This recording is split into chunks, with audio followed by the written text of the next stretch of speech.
22 April. Die skatte van Gods genade is vir ons. Gods genade voldoende vir elke behoefte. En hy het vir my gesê, my genade is vir jou genoeg, want my krag word in swakheid volbring.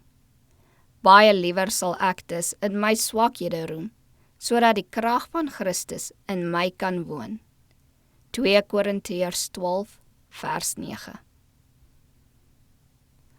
As u aan God oorgegee het, om sy werk te doen, het u geen rede om u oor môre te bekommer nie. Hy wie se diensknegt u is, ken van die begin af die einde.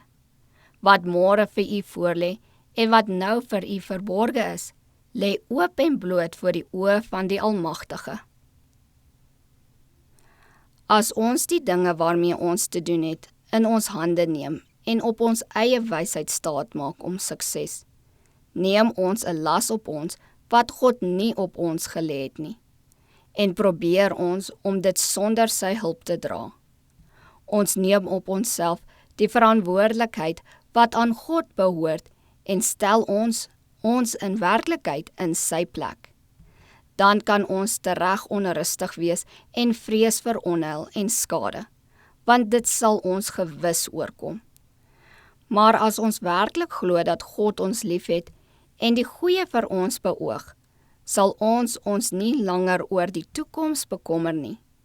Ons sal op God vertrou soos 'n kind op 'n liefdevolle ouer. Dan sal ons angstig en sorge verdwyn, want ons wil is verswelg in die wil van God. Christus het nie beloof om ons vandag te help om môre se laste te dra nie. Hy het gesê, my genade is vir jou genoeg. Maar soos die manna in die woestyn, word sy genade daagliks geskenk vir die behoefte van die dag.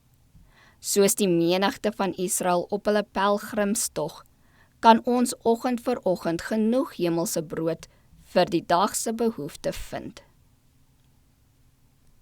Net een dag behoort aan ons, en hierdie dag moet ons vir God lewe. Vir hierdie een dag moet ons al ons voornemings en planne in die hand van Christus lê en al ons bekommernisse op hom werp, want hy sorg vir ons. Want ek weet watter gedagtes ek aangaande julle koester, spreek die Here, gedagtes van vrede en nie van onheil nie.